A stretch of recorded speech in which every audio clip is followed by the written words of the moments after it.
welcome back to another industry interview. Today is a very special episode because we are doing a group interview. We were able to talk to several members of the art department for the movie Weapons. We were able to go over how the sets were designed, how different stunts were done, and overall how they made such an amazing film. We hope you all enjoy. Well, once again, thank you so much all for joining us. It's very excited to have you all over here, and this will be quite an interactive discussion.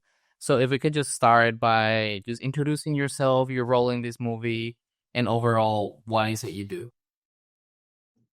Okay, I'm Gretchen Gattuso. I was a decorator, and I physical space of the room. So anything from paint to paint is in set deck. So a lot of character driven items, and I work a lot with the designer on tone and feel, and he does more abstract ideas and pulls visuals that way. And we go out and find real things in the world that are a reflection of that, and what would be something that the character would have in their space or whatever environment we're creating. Awesome. And you can popcorn into someone else if you want. Cameron? Sure. My name is Cameron Beasley. I was the supervising art director on the film, and I started this with Tom back with the strikes when they were happening, and we worked for a while back in August before everybody else joined, and we designed all the sets. We budgeted the film. We found locations. We developed a lot of tone references, a lot of visual aids, and pitched them to Zach and Larkin. And Zach he came to Atlanta with us for that month, and we met with him extensively. All the sets were designed in 3D. We did animatics of all camera paths, a lot of different things for pitching to the studio. So we did all that, and then we went down for the strikes for a while, and then almost came back, but then we lost all of the cast, so they had to recast. In fact, we were going to come back early, like 2 weeks after the strikes was resolved. Tom was packed coming to Atlanta. He's a production designer. And then everything went on hold again. And so we, through a series of recasting maneuvers, we were able to come back early that next year in the spring. And that's when we were able to gain everybody else you've seen here because they were available, and it was great. So that's sort of the back history of this film before everybody started. But in terms of what I do, as the art director, supervising art director on this film, I'm involved with Tom in terms of logistics, also helping to design a lot of the ways, the sets, making sure things are happened with the construction crew, our interface with special effects, visual effects, all the other departments to make sure that the sets or locations are designed, budgeted, figured out how to be created, with all the elements that go in there, and obviously working with the set dressing department to make sure that they have access to when they need to do their work. And sometimes there will be specialty things that we have to integrate the design of the sets for the set dressing, depending upon the complexity of the sets themselves.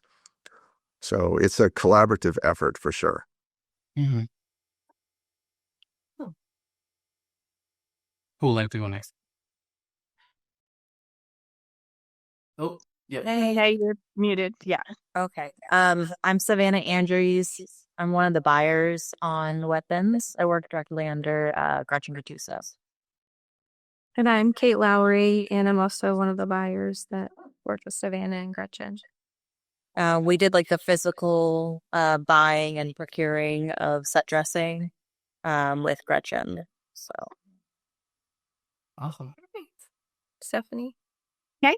Hi, I'm Stephanie Ryan and the art department coordinator, and I work basically with the art director, supervising art director. I've worked with Cameron on other projects. Part of my job is to help facilitate all the, I guess, not so fun stuff like paperwork and distro and time cards and all that. to make sure that everything is working in the art department. We also, whenever the biggest jobs that we have is, for each set that you do, you've got a set designer that draws it. Cameron the art director looks over it, makes any changes before it goes. And then we have to print out all these like prints, architectural prints for the construction department, make sure, that construction gets it. If there's a special effects in there, if there's stunts, we have to make sure all the department heads get that so that they know what they're doing when they go and they see the set and make sure that everything works. We also do director's plans. We do, when they go do a tech scout, because a lot of times we'll do locations. We have director's plans for each of the locations that the set designers go out and they do surveys of the areas. And so we have to get up all that together, and we go out with all the keys, and we print out these great, big, huge books with all the director's plans in them, and they go and they look at all the locations, and that's where they figure out, where to park, where they're going to put their lights, where they're going to, where set deck's going to put their furniture, all that. So it's an integral part, and we definitely all work together as teamwork, and that's what makes it happen. So.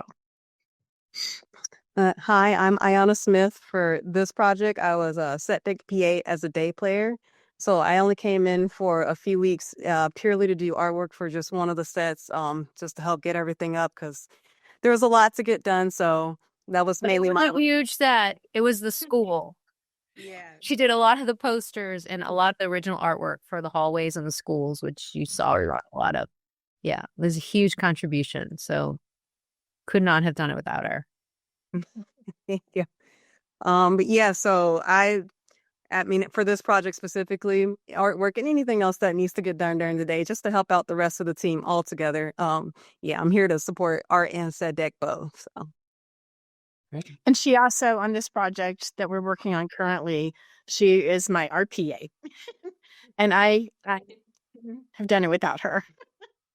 Having you all here really comes to show how big a set can be and how many hands play a small or big part in accomplishing a final movie.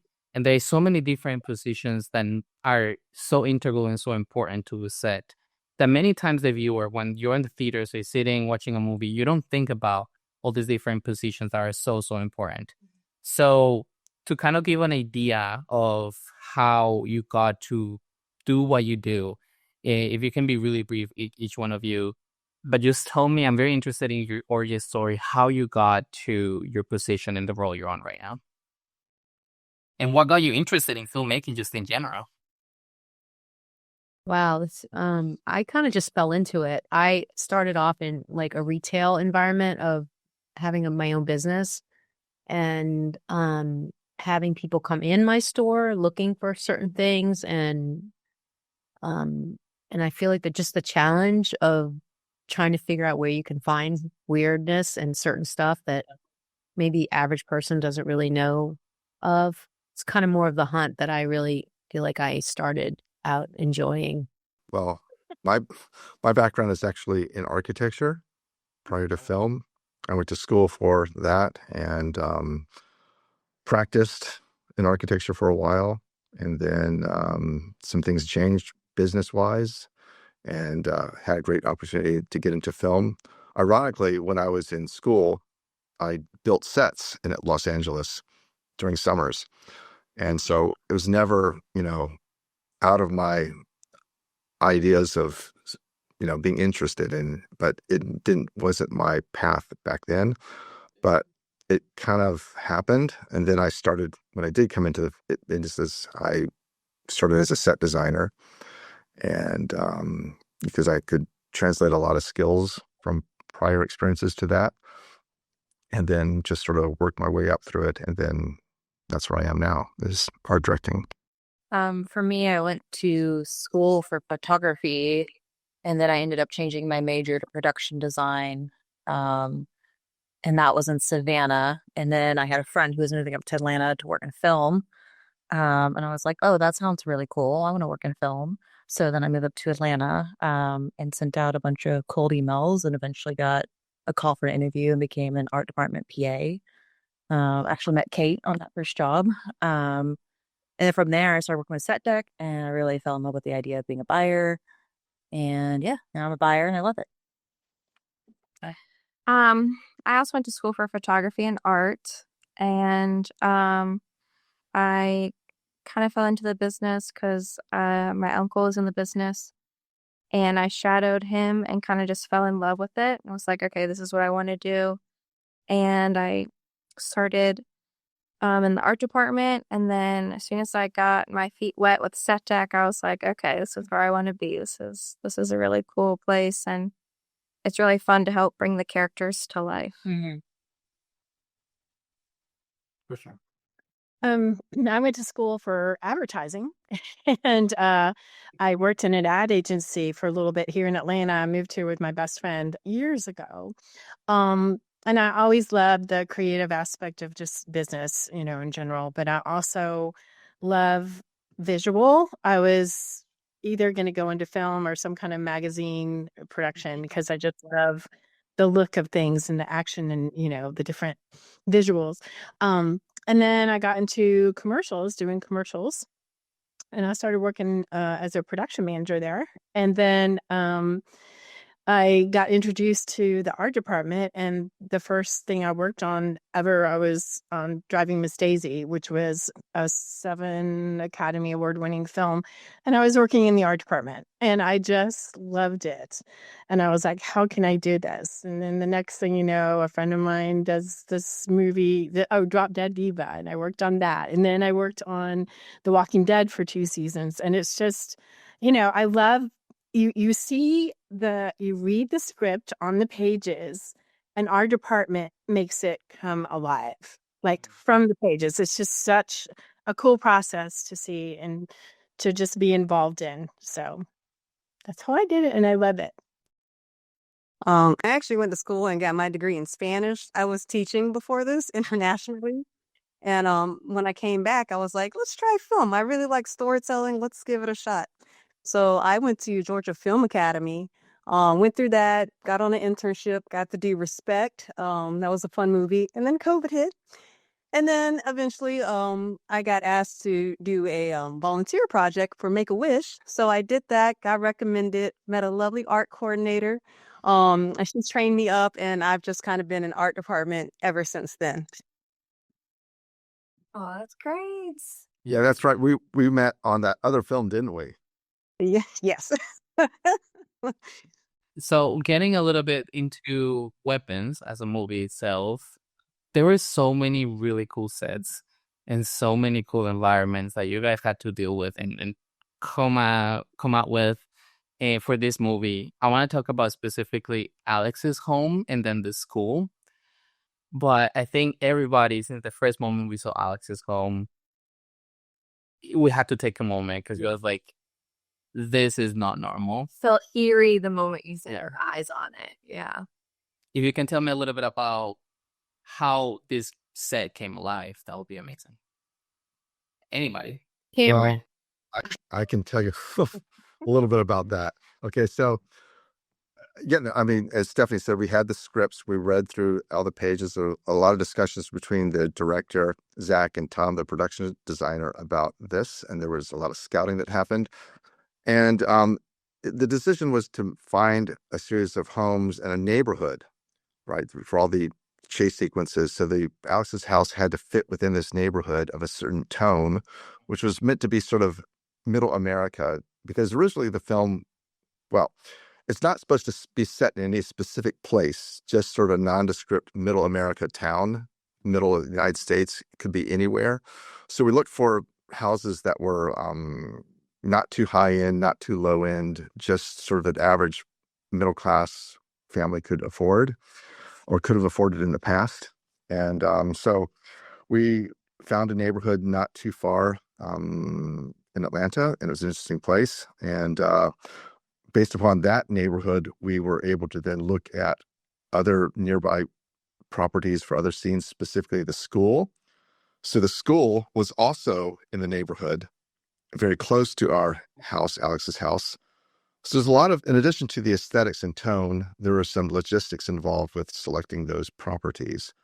But then based upon the house, the script required a lot of extensive fight scenes within it. So that was something that we had to plan for, not just the selection of the house for these sequences that happened chasing through the neighborhoods, but also when we designed and built the house, we designed it to very specific camera shots. So all the geometry of the house, every room, every doorway, every window was designed and accounted for very specific action sequences or stunts or just character beats. There was conversations that happened between certain people. There were very specific things that you saw throughout this house, but the distances between doorways, the distances between the bathrooms, the size of the bathrooms, the way the doors swing, all those were designed very carefully with lots and lots of discussions for the script. And so very much the house was created to facilitate all those maneuvers. Okay. But Zach also had a big opinion on behalf a lot of these decisions too. For sure. I mean, yeah, absolutely. I mean, that was, like I said, I would see Tom and Zach meeting all the time about these houses. Like that's what I'm saying. They had lots and lots of discussions and reviews and tests about the design of the houses. So that's how we figured out, the actual geometry. And then after that, once you got into building the character environments, that's where a lot of the work with Gretchen came in with Tom and Zach to decide and decipher and create very specific environments for everybody and their backstories. Was it like a requirement that the house had to be at the end of the road? They weren't the house? Yeah, or was that just like a happy It accident? wasn't really. Oh, The whole road of the house was dead No, center. like it's not scripted as a cul-de-sac or something like that. It's just that was the house that we found, and we knew that there had to be movement to and from it from certain directions. So, yeah. And it kind of worked out because I think it was much more impactful having a car parked on a different road but still looking dead on the house. Yeah. Very well, yeah. And talking about a little bit about the newspapers and how they had to cover the whole house. The newspaper. Wow. Yeah. What do you want to know about the newspapers? that was a lot. Tell me There's a about lot of it. newspapers. Well, I mean, look, It was a deal. it was a deal. I mean, tonally, there's a couple of films we looked at for references for tone in the past. One of them was Prisoners, a very interesting film that we looked at early in the prep and design of this whole project. So the newspapers on the windows, in addition to accomplishing the privacy aspect of it, also create a sort of mood and lighting mood and a bit of privacy, mysterious. As to the It's- type of print and what Yeah, could be shown. Absolutely correct. Yeah, 'Cause you don't see a lot of photos right. on the newspapers that Yeah, on purpose. that's right. That's right. In fact, all the close-ups we designed all the newspapers and printed them because they had to be all the stories, or as Gretchen said, the negative space between the type, all this, the graphic design of the newspaper themselves, especially on the type shots, were worked out as well. Again, to create and reflect a certain tone for story. But the newspapers, I mean, there's a lot. How many did you make? How many, seriously, how many newspapers did you make? Oh, I mean, we probably, all the windows, 60? 60 sets. We probably covered windows, made at least 60 window coverings because they had to come and go. And sometimes they had. Somebody lived in the house. Like Yeah. somebody's house, real house. That's right. And so for the person, how like a whole family. Yeah. Yeah. Yeah. And then we had the house on stage that we built, that we filmed in, the interior. Right. That's And right. those had to also match the exterior house. Right.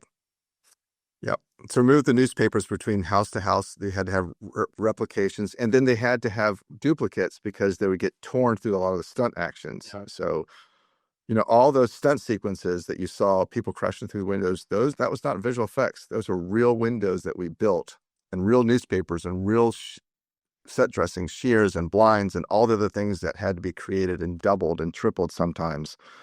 So, yeah. Wow. Since you had to move the newspaper from place to place and take him down and put him back up, were you at all thinking about continuity, or were you just like, I don't think people will focus so much? No, continuity for sure. I mean, very specifically, but the hero windows between the stage and locations, they absolutely had to match.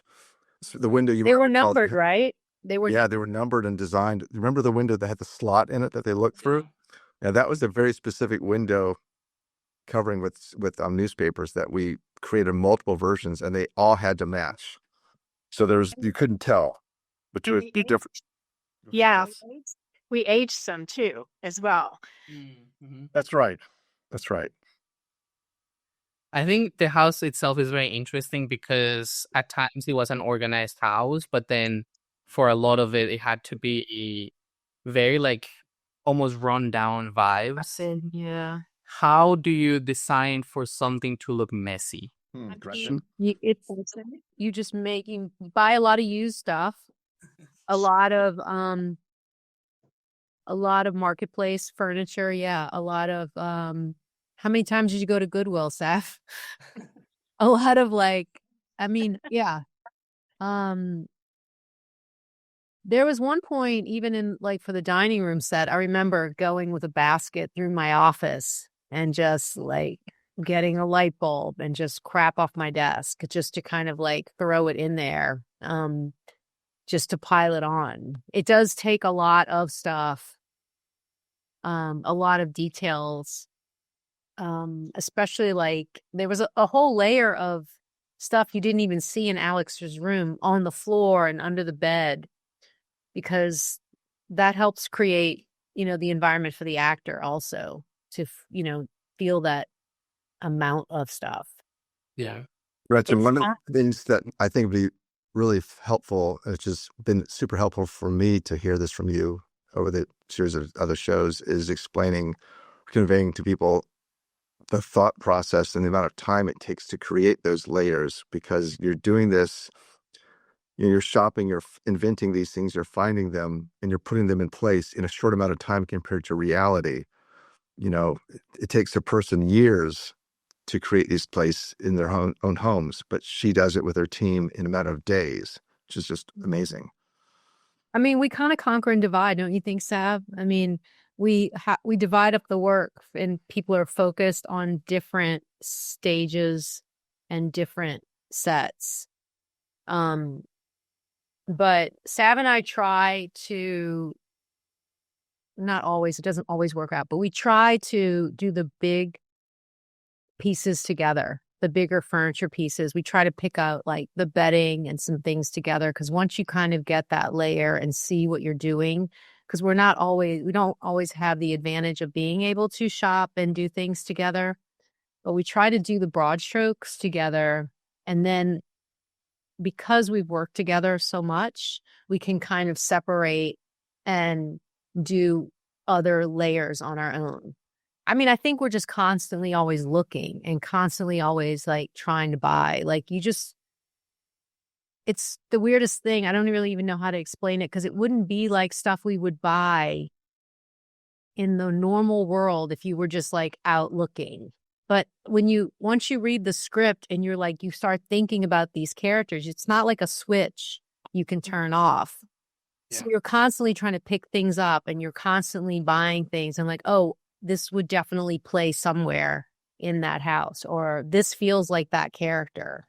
So I feel like we just kind of would do that constantly. Even one of the Justine set was at the end of the schedule, but we had so many great things for her because we were buying stuff for her every time we went shopping. Like if you would be looking for something for one set, you would just be, oh, I found this bag of stuff that would be great for, the Justine set as you kind of go along. So I think we kind of try to map it out at the beginning of these and pull tonal photos of just like, this is the vibe, this is the direction. And then we try to just go out in the world, and you don't let up. You just keep looking, you keep buying, you keep getting stuff. And then when you think you have enough, you get 20% more. So, and then we also had that handmade layer. We had the PA make a lot of artwork for stuff. And if we don't use it someplace, we kind of move it around and use it other places. But I think that's kind of how we work mostly, is just the broad strokes. We try to do as much as we can together. And then we get too busy and we're not able to spend as much time. But we try to spend a lot of time at the beginning just to establish the look and in the direction we're going. Yeah. And especially on weapons, I mean, Zach was very involved, the most involved director I've ever worked with as to approvals and wanting to see everything.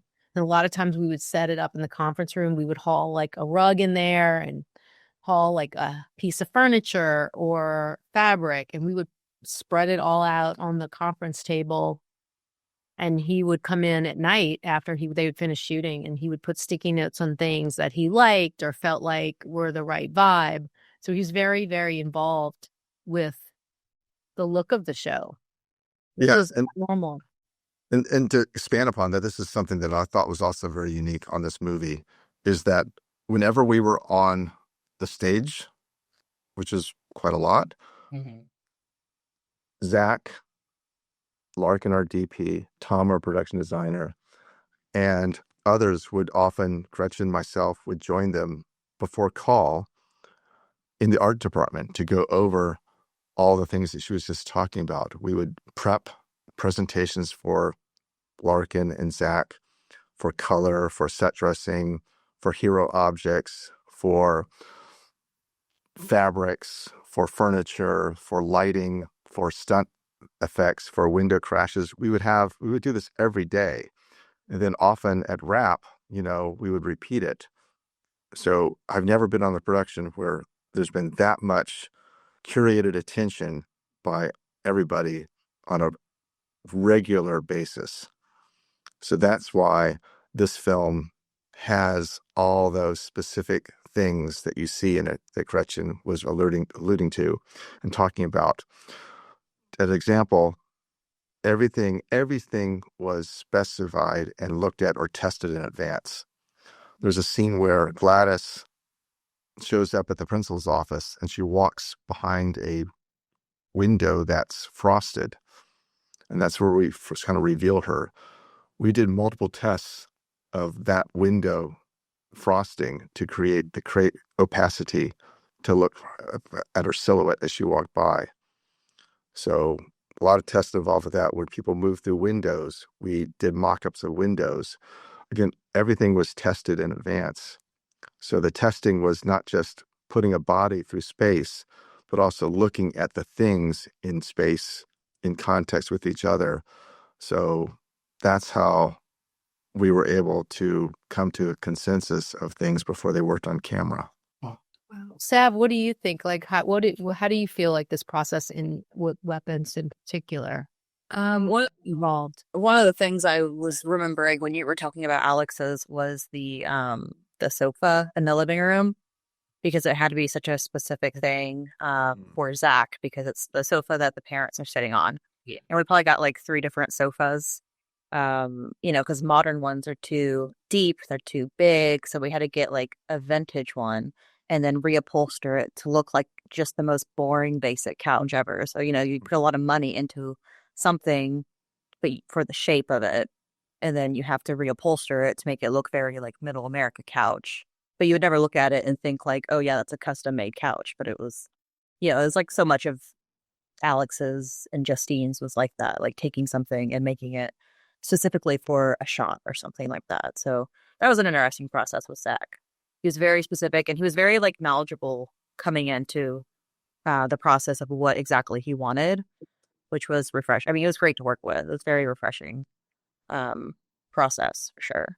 Yeah, I was just saying, it seems like there was just so much detail, and you can really tell that the director cared a lot about what was happening, especially in that final sequence with how much needed to be done to get the kids from point A to point B through windows.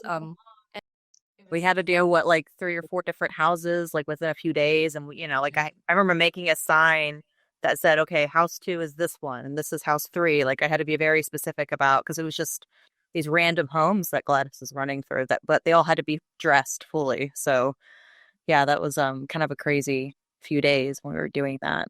And confusing. Very confusing. Yeah. Yeah, it was very confusing. Even the script for us. I remember Cameron drawing out the whole map on the wall. Do you remember that, Steph? Because it was hard to keep track of what is happening.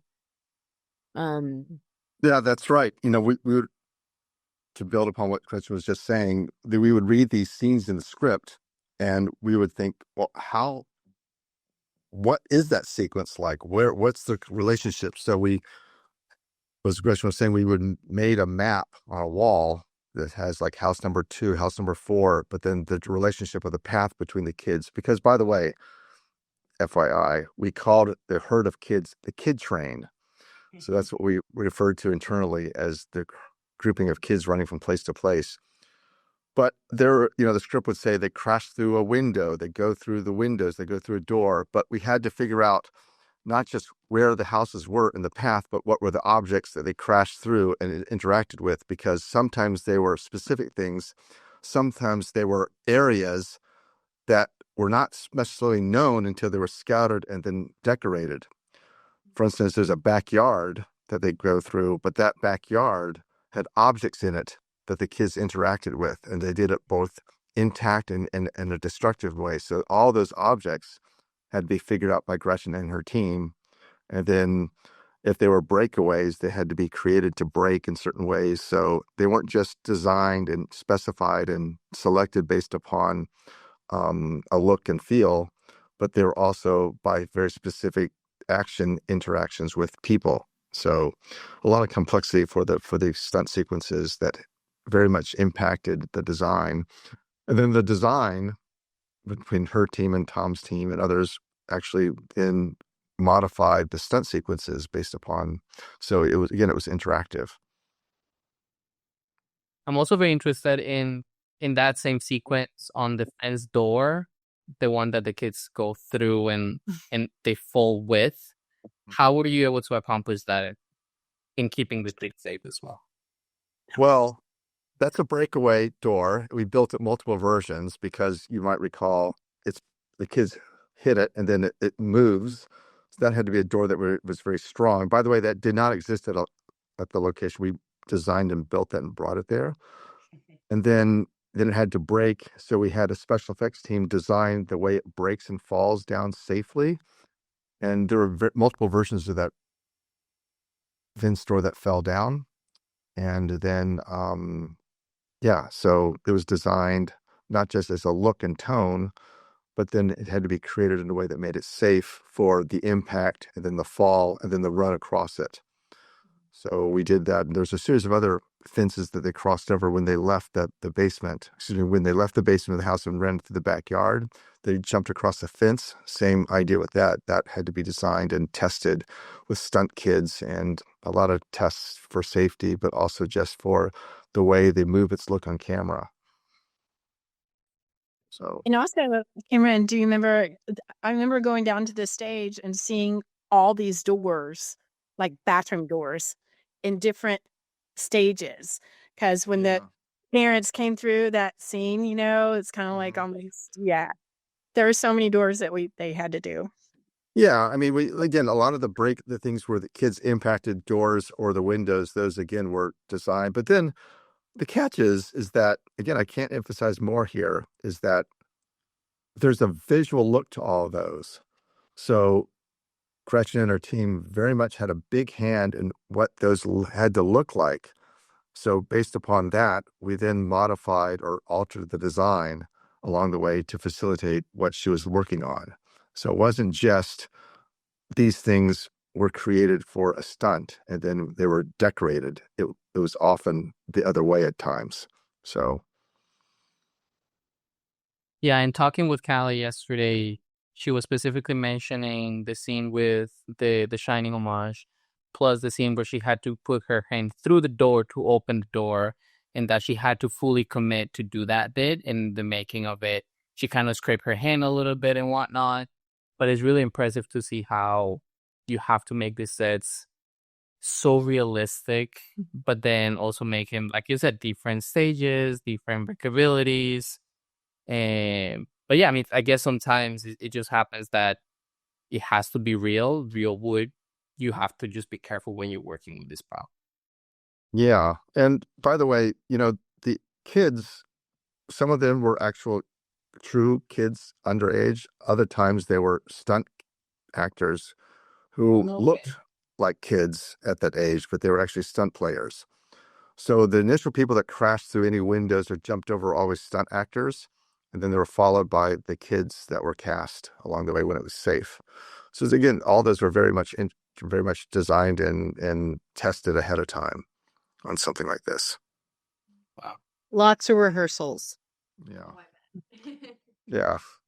And again, this is something just so that your listeners can understand. When we are rehearsing something, we're also rehearsing it in an environment that is different levels of real. Sometimes they're just mock-ups and proxies, but other times they're actually in the real things. So we need the real things to be there that they interact with, like the window treatments or the couches or the tables or whatever. So, they again, there's a lot of interactions between the different departments when it comes to that, not just with the rehearsals, but actually with the way things worked on camera. And I mean, it might be good for everybody to sort of hear Gretchen and your team about how you created all the breakaways. That's just pretty interesting and fun. Did it ever happen in this movie, maybe with the stunt coordinator, that you presented a mock-up of something and they went, "That's not gonna work with my team"? Yeah, at times. But then Usually you gave them like a couple of options, 2 or 3 different type tables, and they would like pick which one they felt would work best. Yeah. So yeah, we did definitely had a lot of like, what do you think? What do you think? What do you think? And then you always had to have extra stuff too, just in case something changes. Yeah. I mean, you wouldn't have a store of stuff, but you selected things very specifically for very specific purposes. Awesome. For sure, especially on the table they run over. I mean, that is a real table, and Yeah. it was like sturdy as hell. So they were like, "This is great. You can run over this," because they were actors that ran over that. It wasn't kids. Right. So And then the things that their feet interacted with, like that's the interesting thing is that later, if we knew when we're creating the sets that there was going to be a stunt sequence that hadn't been filmed yet, we would have to sort of figure out what to put on there that then would be interacted with a later date in our filming sequence. So we're not just creating the things that looked a certain way, but then they have to facilitate and be safe or appropriate for actors to interact with, for the stunt sequences.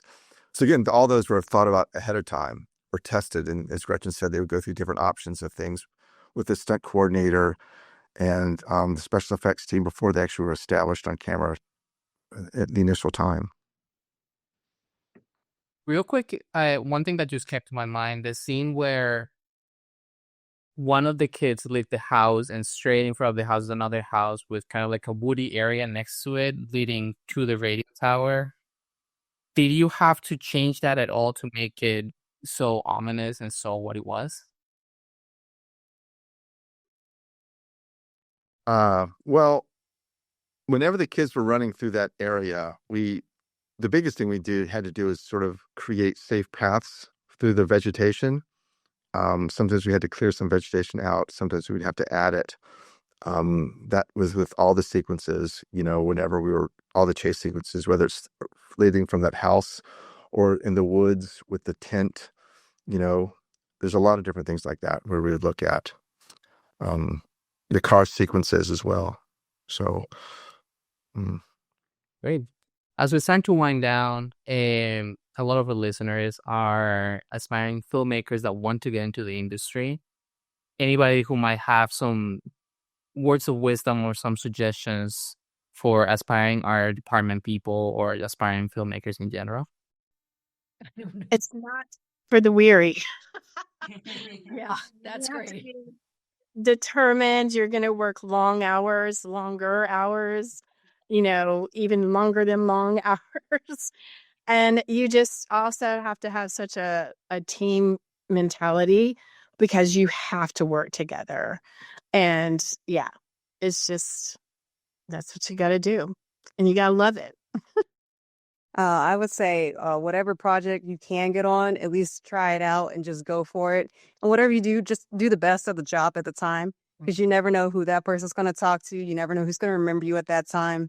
And it's really about, the people that you meet along the way. And you never know. You may come around another year. They're like, hey, let's call them up. So you just got to stick with it and just do your best every time.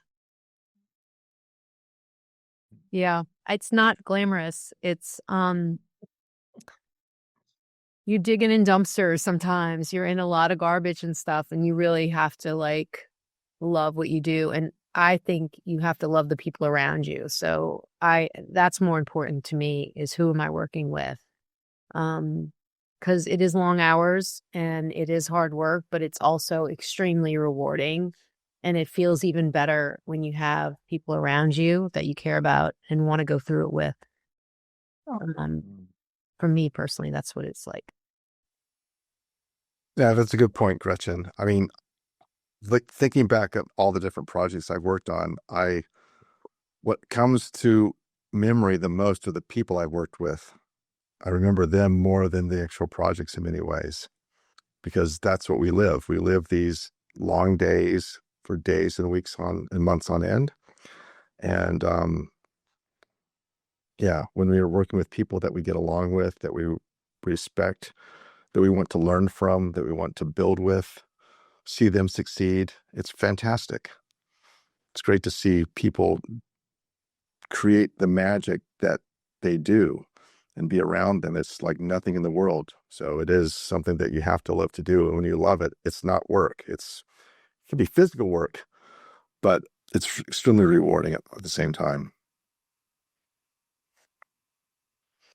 Your turn, Sav.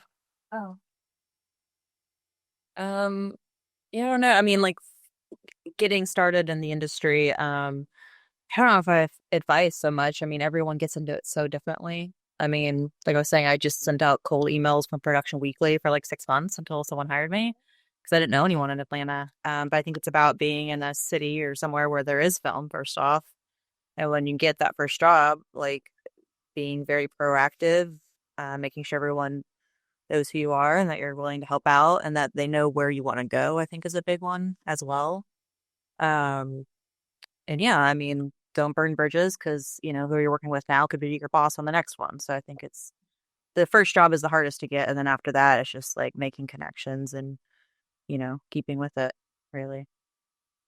Yeah. Yeah. My only advice probably is to be a sponge, learn everything you can from whoever, and positive attitudes go a long way. Mm-hmm. And be eager to learn stuff, and people will remember you. So they'll call you back.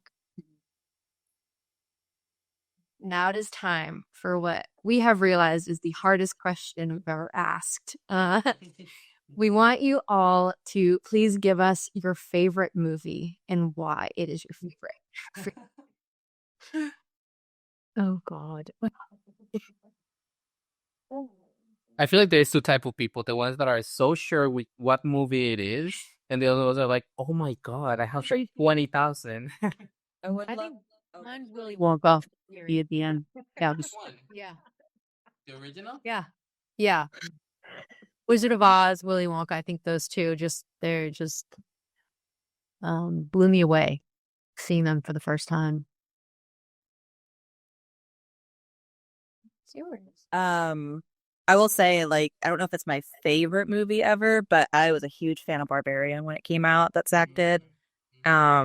and I'm a huge horror movie person. So like when Gretchen said we had this job and said who the director was, I, flipped out because I was so excited to work with him, and it was just as awesome as as we thought it was going to be. And working with the director can always be kind of scary, but he was so great. He was so humble and like just such a team player. So it was great that wasn't just like someone idealized like the working with them, but it was actually just like in reality such a wonderful process as well.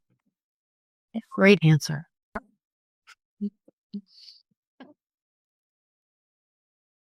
Okay, well, I'll go ahead next. My favorite movie is Reservoir Dogs, actually. I like that they had so few sets and that it was Quentin Tarantino's like first movie, and it's so much about the characters. It really makes you pay attention to like the story and the people. And I think I love that part the most about all the film is the storytelling. So I really like that one. Even though it's a little violent, I think it's kind of cool. And then I have one. It's called The Cook, the Thief, His Wife, and Her Lover. Peter Greenaway. It's a really visual film. I mean, the way that it's shot, a woman walks in and it's a green light. She's in a green dress.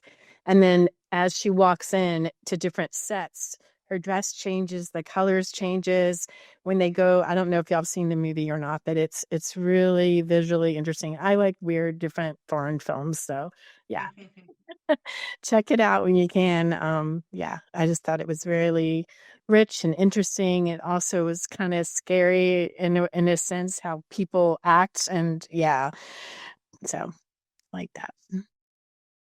Right. Cameron? Oh, I've muted Kate, so she's now going to say her favorite movie. I'm actually a huge classic movie fan. Like I really love all the Hitchcock movies. So Rear Window is probably one of my favorites. Oh, and why? The storyline, the characters. I love the opening scene.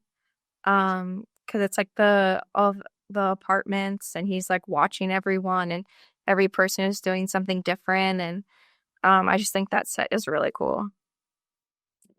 Awesome. Cameron, I feel like you were trying to hide away there for a little. Just thinking. Yeah, it's kind of hard to put my one movie out there, so I kind of would think of. I'll tell you of a few movies that had a big impact on me personally. One of them was when I saw Raiders of the Lost Ark. That was pretty wild. I saw it Great. in amazing theater, huge screen, cinematic, cinemascope. I sat in the very, very last row with my family, my parents, and it was just crazy to see this film, and it just blew me away. Another one happened in college when I saw Aliens, the sequel, and that was just so wild. Like the suspense, the storytelling, the visuals. It made a big impression on me. And then one that I saw again a while ago was Mad Max Fury Road. That's a film that I walked out. I felt beat up. Like, how did they do this film? I was just in Godsmack the entire time watching this, the way that the stunts, the visuals, the storytelling, everything in that film was just immensely powerful. And so, I mean, don't get me wrong, I love other ones too. Like, I mean, I just love all sorts of different films too, but those are a couple. They're not just all big action sequences. I do like small, quiet films too that are very character driven, that are more peaceful. So there's a lot of other things that I like. Awesome. Well, thank you all so much for being here with us. It's been so exciting. If you can, and just really quick, plug your socials. Where can people follow you? Also, I know you're all working together right now. So what are you working on? And where can people just see your work? We're on an Amazon series called It's Not Like That.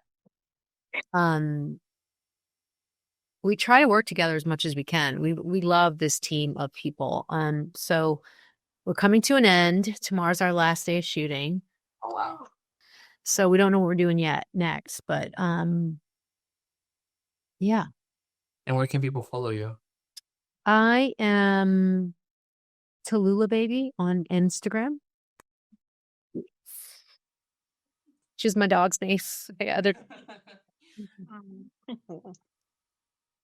Thank you so much for even reaching out to us. It's been really nice that you were so interested in the process. Yeah, for sure. Hate it. We're obsessed with it. Cameron, you want to go?